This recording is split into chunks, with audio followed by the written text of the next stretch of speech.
What is going on, everybody? Welcome to Off the Top Rope, Off the Mic Sports Network. So Smackdown ends from Newark, the go-home show before SummerSlam, the first ever two-night SummerSlam happening at MetLife Stadium starting on Saturday. This was a large chunk of very good show. You had Mr. Iguana show up. You had Zelina and Julia have a really good Women's United States Championship match. You had Jelly Roll, Randy Orton, Logan Paul, and Drew McIntyre have a really good go-home segment for their match happening, their tag match happening on Saturday. Damian Priest having and Aleister Black having a really good match with a solid finish where, Aleister Black, gets DQ'd, but still gets his heat back, which was really well done. But the big talking point and the big story that everybody's going to be talking about for basically the next 48 hours until we get to that match at MetLife Stadium on Sunday is what happened to start off the show between John Cena and Cody Rhodes.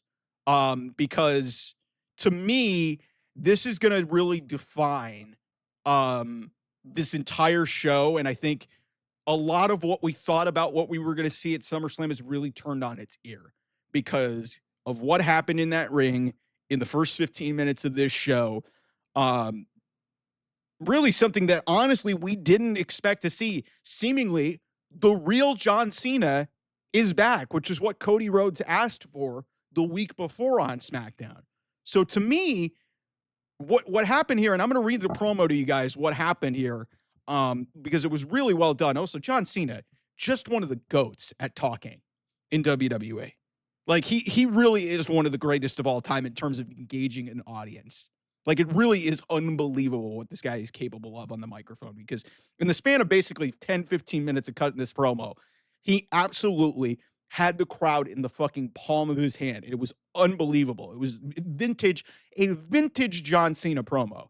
So basically the show starts. John Cena does his normal entrance. Mark Nash gives him the over-the-top introduction. There's no colors. There's no graphics, whatever. Cody makes his entrance as well. He's not in a suit. He's in the American Nightmare jacket and everything. So then John Cena basically cuts Cody off before he can talk. And Cena says, and basically recalls, he's telling Cody a couple weeks ago, I was exhausted and I thought the SummerSlam match would be too difficult for me. And then he basically remembered Cody assaulting him, forging his signature, and forcing him into one of the most dangerous matches in WWE, which is a street fight. And then he said he only had one thing left to say to Cody. Thank you, because that was just the boot in the ass that I needed. And John goes on to explain that he forged a reputation from hard work, honesty, and respect, and that now he realizes that he flushed that all down the toilet 5 months ago by chasing glory when he bought into someone's crazy idea to make shocking TV. Very interesting quote there. We'll talk about that in a second. Cena said they did shock the world and made great TV, but then when the dust settled, the people who were supposed to be on his side or on his team left him alone as he tried to pretend to be something that he was not. I want to leave here with this, pointing to the WWE title. After my last match, I want to take this home with me. And he says, not because I hate wrestling, but because I love wrestling. And the reason I want to take the belt home with me is so that the fans don't forget me. And then he said he was so hung up on how the fans might see him tomorrow that he forgot to realize how stupid he was acting today. He said the fans and Cody tried to tell him, but he didn't listen. Cena said Cody did what a good friend should be doing by forcing him to face it. Cena also said Cody forced him into a fight that will make him dig down deep and show who he really is. Said if he doesn't show up for war, then he shouldn't show up at all. He declared August 1st being the day that John Cena came back to the WWE. The crowd goes crazy. Cena told Cody that he didn't know who would leave with the title belt on Sunday, but the fans would win. He said he was finally over his BS, and now it would be Cody facing him at the best with something to prove in a main event title street fight with no rules, which is what Cody wanted. Cena then holds up the title, told Cody that if you want some, come get some. And this was a great line to close the promo. He said, "The only platinum rapper showing up to whip your ass on Sunday would be me. The champ is here. The fans cheer. They chant." Basically, after this, Cody basically gets a couple of beers, a couple of Real Americans. He says, "Welcome back, John Cena." They toast. They end the segment. John Cena goes and hugs his wife in the front row, who was in his gear, which is really nice, New York Jets inspired gear. Wow, so many thoughts on this segment, because to me, what this has done has made a really dead title feud and a dead title match that nobody really gives a shit about outside of the street fight stipulation, just because of how fucking awful that WrestleMania 41 main event was on Sunday, on April the 20th. Now what this has done, this has opened up so many avenues. Is the real John Cena back? Is this bullshit?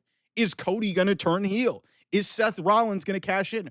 Are we just going to have a conventional street fight with these guys beating the piss out of each other and then a show of respect at the end? Or after Cody potentially loses, does he turn heel there? There's so many avenues to discuss here, and there's so much in this promo that makes me fascinated. And I give WWE credit, even if some people think that this is really stupid, to go back on their booking decision the same week and I literally just watched this episode of WWE Unreal, the 4th episode, where they talked about John Cena's heel turn and the idea, the conception, and the execution of it, which is really interesting. And I'll talk about this when I finish it, and I'm hopefully going to finish it before SummerSlam, and we'll have a review of that here on the channel. So this was, to me, this really was fantastic. I enjoyed the shit out of this. This was John Cena at his best. Cody didn't even really have to say anything. His facial expressions were really interesting, because you were like, what is Cody really feeling? Did he feel like he got one-upped here?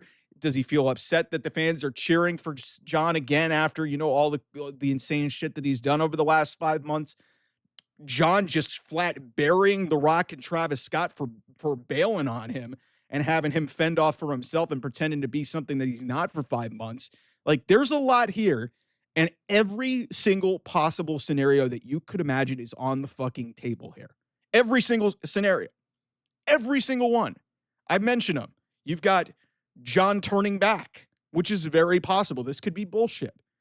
Cody could turn during the match to win the championship. He could turn after the match if he loses again and just, lose his mind, go crazy, and, be on the warpath when he comes back from doing his movie. We could have a Seth Rollins cash in, or we could just have a conventional wrestling match and, Cena or Cody could win and they go into and one of them goes into potentially Clash in Paris. Cody obviously going to be filming his movie, so I don't know if he's going to be able to make Clash in Paris. But man, this made this match way more interesting than it was. I'm not going to say I had no interest in this match, because really the match that I have zero interest in is happening on Saturday. And it's not to disrespect Tiffany Stratton or Jade Cargill. For God's sake, they didn't give Tiffany Stratton or Jade Cargill an in-ring promo this entire build. Didn't give them an in-ring promo. The only time that they were in-ring since Evolution, when the match seemingly became official, is Tiffany came out and saved Jade after a match with Chelsea Green. That's it. That's all that happened. So, but yeah, John and Cody was not very interesting. Then they added the street fight stipulation a couple of weeks ago.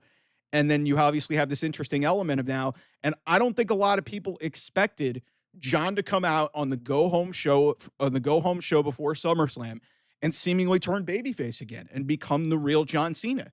Something was a little bit off about this, but then John didn't turn back. It wasn't a ruse.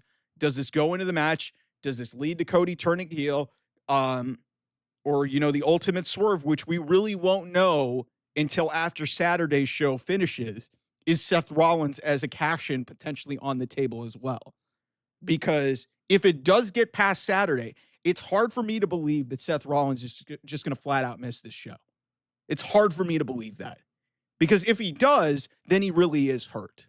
But to me, everything seems really funky about that situation. So, but yeah, man, let me know in the comments what you guys think. Is the real John Cena back? Is this a ruse, or is this, because to me, listen, it's very bold for WWE to do this, because some people are going to look at this initially, and I'm saying, hey guys, this is an angle. This is an angle that they're doing going in and feeding into this match. That's their go home angle going into the show. Let's wait and see what happens in this match to see what it means. Okay. Because some people are making big deals about Triple H and his creative. Oh, they just bury The Rock's creative after WWE Unreal aired the whole story about how this concept and this idea came about.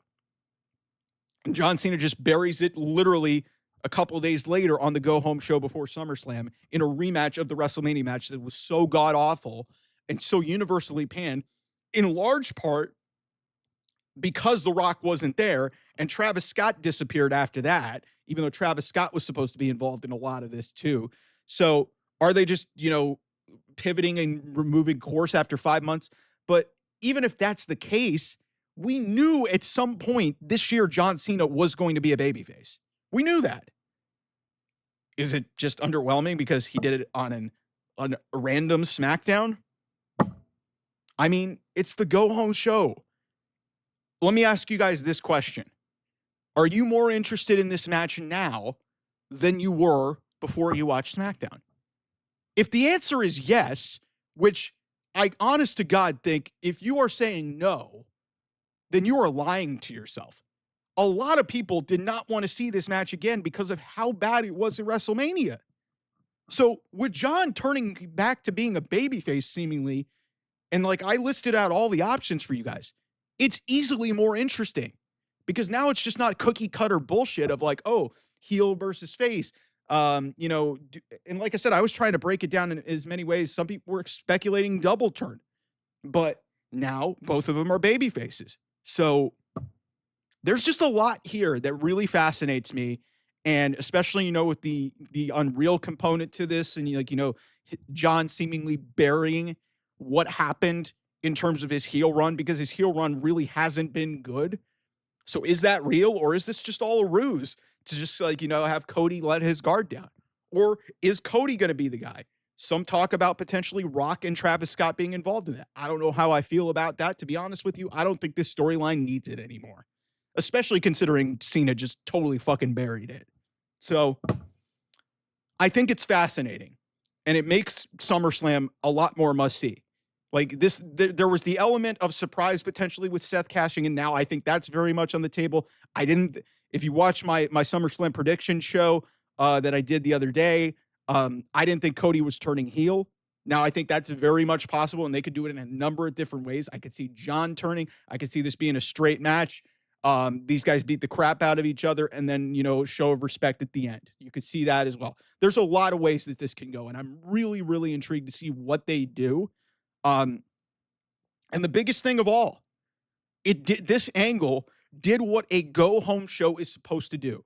Are you more excited to watch this show? And the answer to me is unequivocally yes. Like, I had no interest in seeing these guys outside of it being a street fight and them beating the piss out of each other. Heel John Cena versus babyface Cody Rhodes did not interest me unless we were getting a double turn. And until tonight, I didn't see a double turn happening. Now they're both baby faces, as it seems like. We'll see what happens, man. But, man, what a great segment. What a great segment to set up what I think is going to be a fascinating conclusion to the first ever two-night SummerSlam. So we'll have a lot here on the channel. Thanks to everybody who subscribes here. I really appreciate it. I will see you guys soon. Bye-bye.